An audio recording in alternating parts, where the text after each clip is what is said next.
Praise the Lord.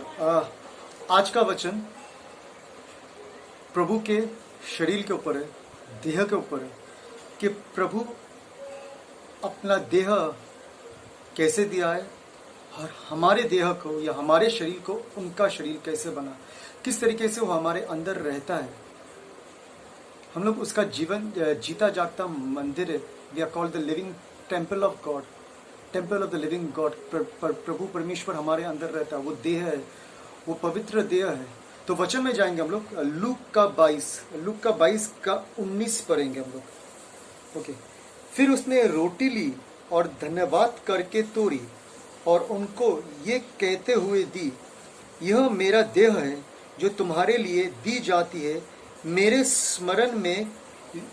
स्मरण के लिए यही किया करो, ये मेरा देह है। ऐसा कौन इंसान है जो अपना शरीर देगा, बोलेगा खाओ। प्रभु के वचन हम लोग खाते हैं, जब तक प्रभु का वचन नहीं खाएंगे तब तक उनके साथ एक नहीं हो सकते हैं। देखिए यहाँ पर क्या बोल रहे हैं, क्योंकि ये देह है, फिर उसने रोटी ली और धन्यवाद करके तोड़ी और उनको यह कहते हुए दी, यह मेरा देह है जो तुम्हारे लिए दी जाती है, मेरे स्मरण के लिए यही किया करो। स्मरण में यही किया करो, मेरे स्मरण में यही किया करो। उनकी याद में हमेशा प्रभु भोज हमेशा करना चाहिए। जो विश्वासी भाई बहन है हमारा, आज जो ये वचन सुन रहे हैं, उनको एक चीज याद रखना है, प्रभु भोज हमेशा करना चाहिए, सम्मान के साथ, आदर के साथ, एकदम सम्मान, पूरी भक्ति के साथ प्रभु भोज करना चाहिए।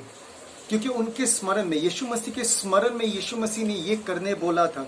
हम लोग दूसरे में वचन में जाएंगे, यूहन्ना का 6 का 53 से 58, 53 to 58। ध्यान से सुनिएगा। यीशु ने उनसे कहा, मैं तुमसे सच सच कहता हूं कि जब तक तुम मनुष्य के पुत्र का मांस न खाओ और उसका लहू ना पियो, तुम में जीवन नहीं है। जब तक तुम मनुष्य का पुत्र का मांस ना खाओ और उसका लहू ना पियो। मांस ना खाओ, मांस कैसे खा सकते हैं? अभी आप लोग बोलोगे क्या प्रभु का मांस खाने का? नहीं, प्रभु का वचन जो हमारे अंदर जाता है वो हम लोग को जीवित करता है। क्योंकि हम लोग मरे हुए थे, लेकिन जब वो जीवित वचन, जीवित मांस, जो मन्ना इजराइलियों को दिया गया था रेगिस्तान में, वो अनंत काल नहीं दिया। ये मन्ना जो हम लोग को दिया गया, वो हम लोग को अनंत काल देता है। वो अनंत काल तक हम लोगों को जीवन देता है। ये मांस खाने का है और अनंत काल तक जीवित रहता है। फिर क्या? और मैं जो मेरा मांस खाता है और मेरा लहू पीता है, अनंत जीवन उसका है, और मैं उस अंतिम दिन पर फिर जिला उठाऊंगा। जो मेरा मांस खाता है, मेरा लहू पीता है, अनंत जीवन उसी का है। जो मेरा मांस खाता है और लहू पीता है, वो अनंत जीवन उसी का है। प्रभु भोज आप जब करते हो, आप वचन खा रहे हो, वचन को पूरा कर रहे हो। सिर्फ वचन खाना का मतलब ये नहीं है सिर्फ खाने का और बाकी कुछ करने का नहीं। वचन के द्वारा चलना, ये देह के द्वारा चलना जरूरी है। देह हमारा यीशु मसीह है, हम लोग को यीशु मसीह के द्वारा चलना है। कोई किसी और के देह तरफ देख के नहीं चलना है। हम लोग को यीशु मसीह का, यहोवा के तरफ देख के चलना है। क्योंकि मेरा मांस वास्तव में खाने की वस्तु है, वो खाने की वस्तु है। हम लोग वचन जब पढ़ते हैं, हम लोग वचन खा रहे हैं, और मेरा लहू वास्तव में पीने का वस्तु है, वो पीते हैं। हम लोग जब बोलते हैं यीशु मसीह का लहू, हम लोग जब यीशु मसीह का लहू पीते हैं, वास्तव में जो दाखा रस हम लोग पीते हैं, वो वास्तव में यीशु मसीह का लहू पी रहे हैं। मैं अपने अंदर यीशु मसीह का लहू डालता हूँ। मैं यीशु मसीह का लहू पी रहा हूँ ताकि मुझे छुटकारा मिले। मैं खुद को यीशु मसीह के लहू से ढकता हूँ ताकि मुझे कोई दुष्ट आत्मा, कोई भी बीमारी मुझे छुए ना। ये बोल रहे हैं। और मेरा लहू वास्तव में पीने का वस्तु है, पीने का है। लहू में हम लोग बाद में जाएंगे। आज मैं देह या शरीर के ऊपर बात करूँ। जो मेरा मांस खाता है और मेरा लहू पीता है, वह मुझ में स्थिर बना रहता है और मैं उसमें। जो मेरा मांस खाता है, जब आप ये लोगों का प्रभु का वचन सुनते हो, पढ़ते हो, आप स्थिर हो जाते हो। आपके जीवन में परिस्थिति, एक एक परिस्थिति आ जाता है। आज कभी कभी पैसे का तकलीफ, कभी बीमारी, कभी पारिवारिक तकलीफ, लेकिन उसी समय में प्रभु का वचन हमारे दिलो दिमाग में आ जाता है और फिर हम लोग को स्थिर कर दे जाता है। क्या बोल रहे हैं? जो मेरा मांस खाता है और मेरा लहू पीता है, वो मुझ में स्थिर बना रहता है और मैं उसमें। आप उसमें, वो आप में। यीशु मसीह आप में स्थिर हो जाते हैं क्योंकि आप वचन को लेके चल रहे। जैसे जीवित पिता ने मुझे भेजा और मैं पिता के कारण जीवित हूं, वैसे ही वह भी जो मुझे कहा गया मेरे कारण जीवित रहेगा। और मैं पिता, जैसे जीवित पिता ने मुझे भेजा है। जीवित पिता, मरा हुआ पिता ने, जीवित, वो अनंत काल तक जीवित है। परमेश्वर, पिता परमेश्वर अनंत काल तक जीवित है। पिता ने मुझे भेजा और मेरे पिता के कारण जीवित हूं, वैसे ही वह भी जो मुझे खाएगा मेरे कारण जीवित रहेगा। अब जब वचन खाते हो, आप सिर्फ वचन पढ़ नहीं रहे हो, आप खा रहे हो। और जब आप वचन खाते हो, आप जीवित रहते हो। जो रोटी स्वर्ग से उतरी यही है, उस रोटी का समान नहीं जिसे बाप दादा ने खाया और मर गया। जो इजरायलियों को रेगिस्तान में दिया गया था, वो मन्ना खा के वो लोग मर गए, लेकिन ये रोटी स्वर्ग से खुद चल के उतर के आया। जिस रोटी से हम लोगों को अनंत काल मिलता है, अनंत जीवन मिलता है, वो है यीशु मसीह। जो कोई यह रोटी खाएगा वह सर्वदा जीवित रहेगा, हमेशा के लिए जीवित रहेगा। जो रोटी ये खाएगा हमेशा के लिए जीवित रहेगा। रोमियो को, उसके बाद दूसरे वचन में जाएंगे, रोमियो का 6 का 12 और 13। इसलिए पाप तुम्हारा नश्वर शरीर में राज्य ना करे कि तुम उसके लालसाओं के अधीन रहो, और न अपने अंगों को अधर्म के हथियार होने के लिए पाप को सौंपो, पर अपने आप को मेरे मरे हुए में से जी उठा हुआ जानकर परमेश्वर को सौंपो, और अपने अंग को धर्म के हथियार होने के लिए परमेश्वर को सौंपो। इसलिए पाप तुम्हारा नश्वर शरीर में राज्य न करे कि तुम उसके लालसाओं का अधीन रहो। पाप को अपने शरीर में रहने मत दो। क्यों रहने मत दो?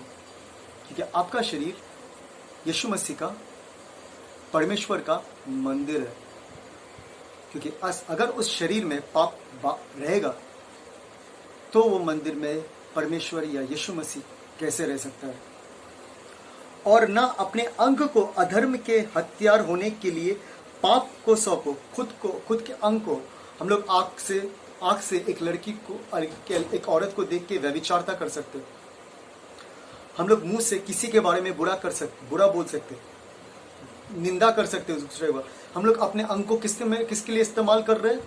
पाप के लिए इस्तेमाल करें। किसी को श्राप दे रहे हैं, हम लोग पाप के लिए इस्तेमाल करें।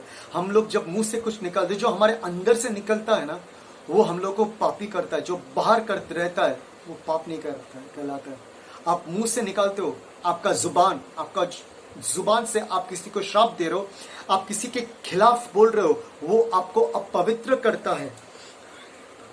और अपने अंग को धर्म के हथियार होने के लिए परमेश्वर को सौंपो, और अपने अंग को धर्म के हथियार होने के लिए परमेश्वर को सौंपो। अपने अंग को, अपने मुंह से आशीष निकालो, प्रभु को धन्यवाद दो, स्तुति करो, आराधना करो। सुबह उठ के प्रभु तुझे धन्यवाद, प्रभु तेरा स्तुति तेरा आराधना। धन्यवाद इस समय के लिए, धन्यवाद इसके लिए, धन्यवाद प्रभु कि तू आज मुझे वचन सुनाने का समय दिया, वचन सुनने का समय दिया। धन्यवाद, मैं प्रभु को धन्यवाद करता हूँ कि मैं आप लोग आज वचन सुना सक रहा हूँ। आमीन आमीन। रोमियो का 12 का 1। इसलिए हे भाइयों, मैं तुमसे परमेश्वर की दया स्मरण दिलाकर विनती करता हूं कि अपने शरीर को जीवित और पवित्र और परमेश्वर को भवता हुआ बलिदान करके चढ़ाओ, यही तुम्हारा आत्मिक सेवा है। फिर से पढ़ता हूं और धीरे धीरे पढ़ूंगा और मैं समझाऊंगा। इसलिए हे भाइयों और बहनों, मैं तुमसे परमेश्वर को की दया स्मरण दिलाकर विनती करता हूं कि अपने शरीर को जीवित, आपको याद दिला रहा है कि परमेश्वर को अपना शरीर जीवित और पवित्र रखो, खुद को पवित्र रखो, अपवित्र कामों से दूर रहो, अपवित्र सोच से दूर रहो, अपवित्र बातों से दूर रहो। किसी के खिलाफ कुछ बोलने के लिए मुंह में आ रहा है, रोक दो, क्योंकि वो आपके शरीर को अपवित्र कर रहा है। आपको मुंह से सिर्फ अच्छाई निकलना चाहिए, भला निकलना चाहिए, दूसरों के लिए आशीष निकलना चाहिए और कुछ नहीं। और परमेश्वर को भवता हुआ बलिदान करके चढ़ाओ, यही तुम्हारा आत्मिक सेवा है, यही हमारा आत्मिक सेवा है। अपना शरीर का ध्यान रखना, सिर्फ अच्छा खाना, अच्छा कपड़ा पहनना, गाड़ी में घूमना, थकान नहीं होना, ये शरीर को आराम, आराम चाहिए, आराम का जिंदगी चाहिए, लेकिन इससे यीशु मसीह या परमेश्वर, पिता परमेश्वर खुश नहीं होता है। अब खुद को आत्मिक सेवा यही तुम्हारा आत्मिक सेवा है। आप आपके शरीर को, अपने जुबान को, अपने कान को, अपने नाक को, अपने आँख को किस तरीके से प्रभु के तरफ ध्यान देते हो वो सोचो। सुबह उठ के आप किसका ध्यान करने के लिए सोचते हो? सुबह उठ के आप किसका धन्यवाद करने के लिए सोचते हो? आपका अंग, आपके शरीर का अंग को, आपके शरीर के देह, आप हाथ उठा के किसका स्तुति करना चाहते हो? आप हाथ उठा के किसका जय जयकार करना चाहते हो? ये आपको सोचना है। आपका शरीर यीशु मसीह पवित्र आत्मा का मंदिर है। फिर हम लोग 12 का 4 से 5 पढ़ेंगे। क्योंकि जैसे हमारा एक देह में बहुत सारे अंग है और सब अंग का एक ही काम है, एक ही काम नहीं है। हमारे देह में बहुत सारा अंग है, लेकिन काम अलग अलग है, सही। वैसे ही हम जो बहुत है मसीह में एक देह होकर आपस में एक दूसरे का अंग हो, वैसे ही हम लोग का एक देह है लेकिन अंग बहुत सारे हैं। वैसे ही हम जो बहुत है मसीह में एक देह होकर आपस में एक दूसरे का अंग हो। मसीह में एक देह होना है। आज एकता किधर है हमारे बीच में? एक कोई कलीसिया के बीच में, एक विश्वासी भाई बहन के बीच में कोई एकता नहीं है। कोई एक दूसरे के साथ नहीं चलना चाहता है। कोई एक दूसरे को नहीं बोलता ठीक है चलो एक साथ मिलकर प्रार्थना करेंगे। एक कलीसिया, 2 कलीसिया, 3 कलीसिया, कोई भी कलीसिया एक साथ आना नहीं चाहता। खुद को मैं, इंग्लिश में बोलता आई, मी, माई सेल्फ, मैं और मैं और मैं। यीशु मसीह मैं किधर है? आई एम किधर गया? यहां पर आई, मी, माई सेल्फ हो गया। यीशु मसीह नहीं है, मैं हूं। तो एकता कहां से रहेगा? इसके लिए शैतान हर एक सच्चाई है जो कोई विश्वास, कोई सुनेगा या भरोसा करेगा मालूम नहीं, कि शैतान ने हर एक कलीसिया को बांट के रखा है, जबकि उस अनुग्रह के अनुसार जो हमें दिया गया है, हम पितृ वरदान मिले, भिन्न भिन्न वरदान, जबकि उस अनुग्रह के अनुसार जो हमें दिया गया, हमें भिन्न भिन्न वरदान मिला है। तो जिसको भविष्यवाणी का दान मिला हो वह विश्वास के परिमाण के अनुसार भविष्यवाणी करे। यदि सेवा करने का दान मिला हो तो सेवा में लगा रहे। यदि कोई सिखाने वाला हो तो सिखाने में लगा रहे। जो उपदेशक हो वह उपदेश देने में लगा रहे।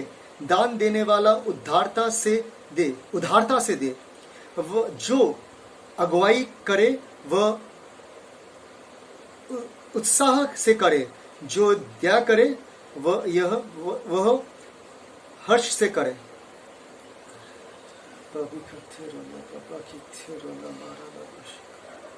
अगर भविष्यवाणी कर रहे हो तो पूरे मन से भविष्यवाणी करो। आप अगर प्रचारक हो तो पूरे मन से प्रचार करो। आप अगर दान देने वाले हो तो उत्साह के साथ दान दो। जो दया करे वो दिल से दया करे, दिखाने के लिए देखिए यहां पर फिर से वही आ रहा है कि हम लोग अंदर से क्या करते हैं, बाहर से नहीं। हम लोग आत्मा हृदय से क्या करते हैं, हमारा अपने हृदय से जो आता है वो हम लोग हमारे शरीर को शुद्ध करता है। परमेश्वर का, यीशु मसीह का मंदिर वो बनाता है जो हमारे अंदर से निकलता है, बाहर से नहीं है। बाहर दिखाने वाले हम, हाँ मैं बहुत दयालु, मैं बहुत दान देता हूँ, मैं बहुत भविष्यवाणी करता हूँ, लेकिन आप हृदय के साथ भविष्यवाणी कर रहे हो कि आपका शरीर क्या, उस आपका शरीर, आपका अंग को आप बराबर इस्तेमाल कर रहे हो, पूरे मन से करना है जो भी करना है। पहला कोरिन्थियों का 6 का 13 से 20।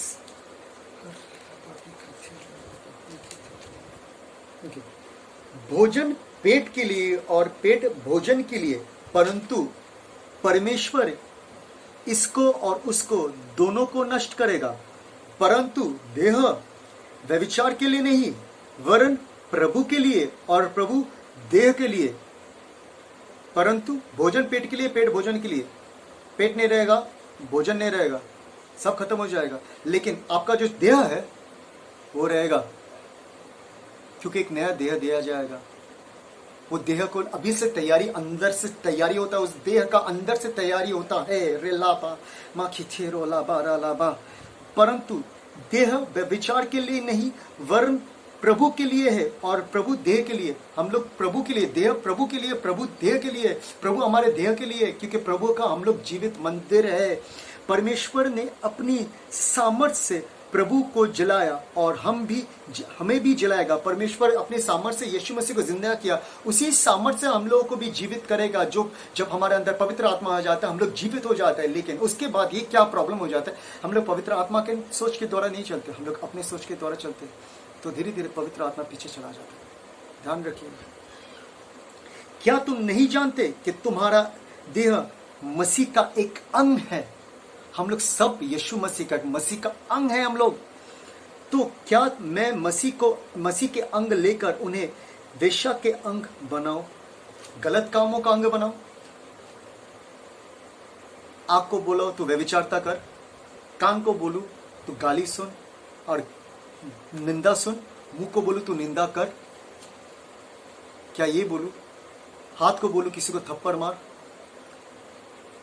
हाथ उठाओ किसी और के लिए या प्रभु के लिए?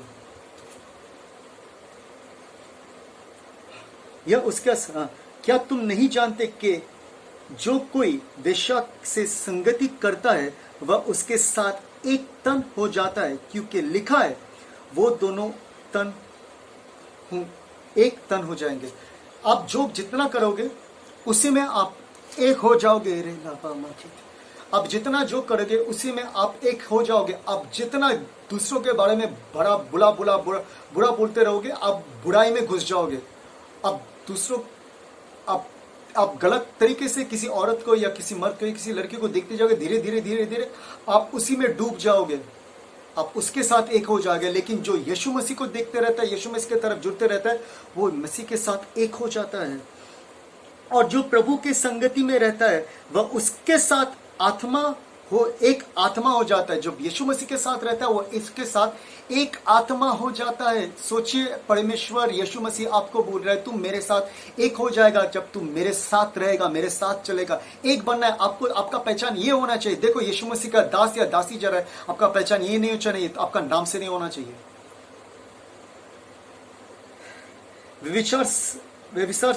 व्यभिचार से बचे रहो। जितना अन्य पाप मनुष्य करता है वह देह से बाहर है, परंतु व्यभिचार करने वाला अपने ही देह के विरुद्ध पाप करता है। हाँ, व्यभिचारता आप देह के खिलाफ कर रहे हो, आपका देह मंदिर है। जो व्यभिचारता सिर्फ किसी औरत के साथ सोने से नहीं होता। आप टीवी देख के, आप मोबाइल में देख के भी आप व्यभिचारता, गंदे अगर कुछ चीज देख रहे हो, उसमें आप व्यभिचारता में पढ़ सकते हो। उसमें से आपको निकलना है, क्योंकि यीशु मसीह आपको उद्धार करना चाहता है। आप यीशु मसीह की तरफ देखो, कोई भविष्यवार्तक की तरफ मत देखो, कोई पास्टर की तरफ मत देखो। सिर्फ और सिर्फ यीशुआ, जीसस क्राइस्ट, यीशु मसीह, यीशु प्रभु, यीशु क्रिस्ट, इनको देखो। आपके जीवन में परिवर्तन आएगा। व्यभिचारता आपके दिमाग से, दिल से चला जाएगा। अब पहला कोरिन्थियों का 12 का 23 और 24। क्योंकि यह बात मुझे प्रभु से पहुंची और मैंने तुम्हें भी पहुंचा दी कि प्रभु यीशु ने जिस रात वह पकड़ाया गया रोटी ली और धन्यवाद करके रोटी तोड़ी और कहा, यह मेरा देह है जो तुम्हारे लिए मेरे स्मरण के लिए यही किया करो। यह मेरा देह है, मेरे स्मरण में किया करो। प्रभु वो जो लोग विश्वासी भाई बहन हैं, जो लोग पवित्र आत्मा से भरा हुआ है, अगर ये लोग आप नहीं कर रहे हो घर में, प्लीज उसके लिए आपको वाइन खरीदने नहीं पड़ेगा। दुकान में जाके काला अंगूर लो, उसका जूस बना के उसको स्ट्रेन करके उसको पियो, दाखर रस बनाओ, लेकिन सम्मान के साथ, बहुत सम्मान के साथ, बहुत आदर्श के साथ। आपके जीवन में, लोगों के जीवन में परिवर्तन आएगा। इसके लिए बहुत जन शायद बोलेगा ये ब्रदर क्या बोल रहा है, लेकिन ये वचन बोल रहा है मेरे स्मरण में किया करो। ऐसा कि नहीं लिखा नहीं है कि सिर्फ पास्टर करेगा तो ही करोगे, कोई प्रॉफिट या कोई भविष्यवार्तक करेगा तो ही करोगे, कोई बड़ा आदमी रहेगा तो ही करोगे। नहीं, ये सबके लिए है, मेरे स्मरण में सबके लिए। किसी के लिए लिखा नहीं है यहाँ पर, किसी के लिए किसी का नाम नहीं, कोई पोजीशन नहीं मेंशन किया यहाँ पर, कोई किसी का नाम नहीं लिया। मेरे स्मरण में किया करो, यीशु मसीह के स्मरण में यही किया करो। फिर पहला कुरिन्थियों का 15 का 42 से 45, फर्स्ट कुरिन्थियन 15:42 to 45।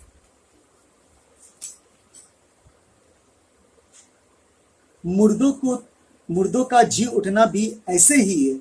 शरीर नश्वन दशा में बोया जाता है और अविनाशी रूप में जी उठता है। वह अनादर के साथ बोया जाता है और तेज के साथ जी उठता है। निर्बलता के साथ बोया जाता है और सामर्थ्य के साथ जी उठता है। स्वाभाविक देह बोई जाती है और आत्मिक देह जी उठती है। जीविक स्वाभाविक देह है जो आत्मिक देह भी है। ऐसे ही लिखा भी है कि प्रथम मनुष्य अर्थात आदम जीवित प्राणी बना और अंतिम आदम जीवनदायक आत्मा बना। मैं इंग्लिश में पढ़ना चाह रहा हूँ इसको। So is it with the resurrection of the dead, what is sown is perishable, what is raised is imperishable। जब एक बीज किसी का भी बीज आप बोते हो, उसमें कुछ रहता है नहीं, कुछ बात नहीं रहता, लेकिन जब वो बड़ा होना शुरू करता ना, एक फूल का बीज, उसमें फूल आता है, उसमें एक रौनक आता है, उसमें एक महिमा आता है। फिर क्या बोल रहे हैं? It is sown in disorder, it is raised in glory, it is sown in weakness, it is raised in. एक छोटा सा दाना में कोई सोचता नहीं है उसमें बड़ा होगा, लेकिन उसको धीरे धीरे वो बढ़ता है और एक पेड़ बन जाता है, उसमें फल आता है, उसको महान कहलाया जाता है। अरे ये पेड़ इतना, ये वृक्ष इतना बड़ा हो गया, ये बोला जाता है।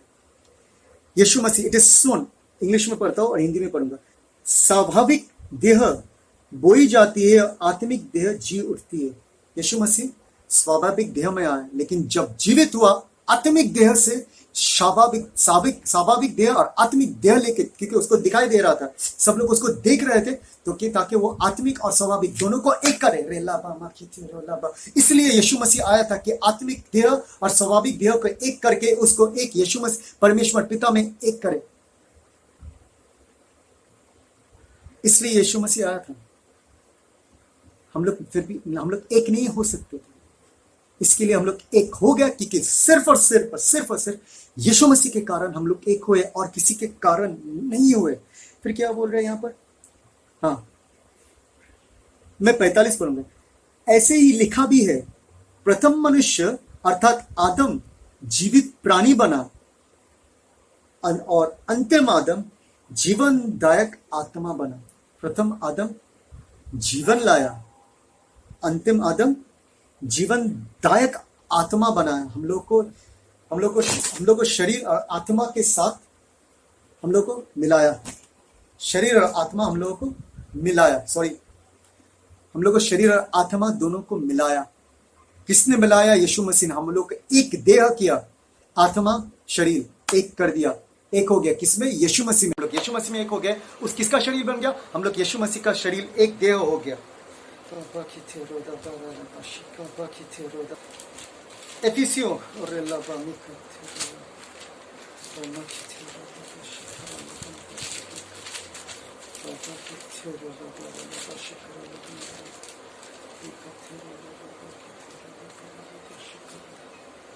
एफिसियों का 4:4 से 6।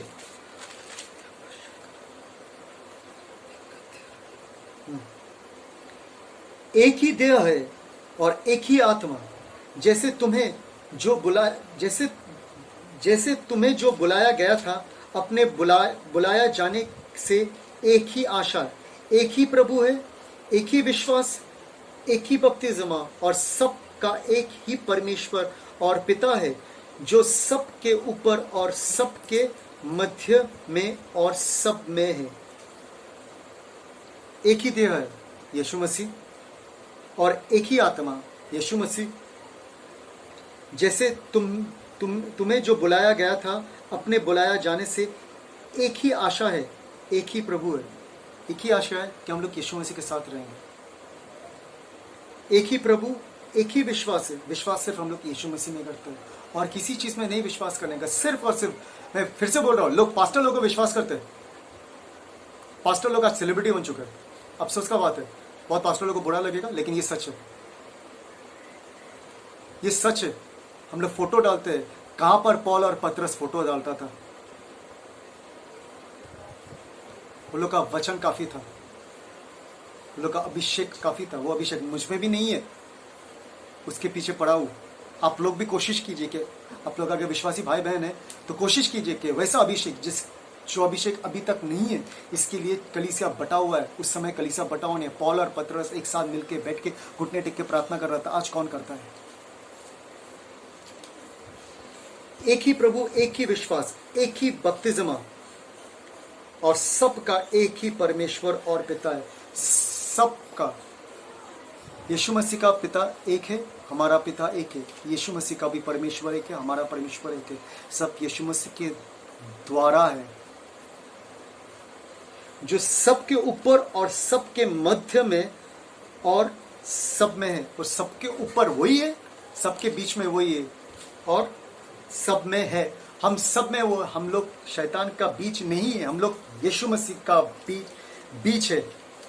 हम लोग शैतान का बीच नहीं है, हम लोग यीशु मसीह का बीच है। ये आखिरी है, फिलिपियों का 3:20 और 21। पर हमारा स्वदेश स्वर्ग पर है, और हम एक उद्धारकर्ता प्रभु यीशु मसीह के वहां से आने का बाट जो रहे हैं। वह अपनी शक्ति के उस प्रभाव के अनुसार, जिसके द्वारा वह सब वस्तुओं को अपने वश में कर सकता है, हमारे दिनहीन देह का रूप बदलकर अपनी महिमा की देह में अनुकूल बना देगा। मैं इंग्लिश में पढ़ता हूँ। But our citizenship is in heaven. हमारा स्वदेश स्वर्ग है, और हम लोग यीशु मसीह का इंतजार कर रहे हैं, क्योंकि वो हमारे इस मरे हुए शरीर को परिवर्तन करके एक ऐसा शरीर देगा, ऐसा देह देगा, तो अनंत जीवन तक नहीं मरेगा। उसको ना बीमारी होगा, ना कुछ तकलीफ। सच में हम लोग परमेश्वर का मंदिर पूरी तरीके से शुद्ध होकर, आज भी शुद्ध है, तब और पूरा शुद्ध हो जाएंगे, क्योंकि ये तैयारी चल रहा है यीशु मसीह के नाम में। आमीन। आपके शरीर को, आपके मन को, आपके आत्मा को शुद्ध रखो। आपका मंदिर यीशु मसीह का घर है, परमेश्वर का घर है। हे यीशु मसीह, जो भी आज ये वचन सुना और जो भी सुनेगा प्रभु, उनको तेरे सामर्थ्य से भर, उनके शरीर को तेरा आत्मा से भर दे प्रभु। उनका शरीर को तेरा देह बनाओ, तेरा देह, तेरा वो पवित्र मंदिर बना प्रभु, ताकि वो तू हमेशा उनके हृदय में, उनके देह में वास करे। ये प्रार्थना करते यीशु मसीह के नाम में, आमीन।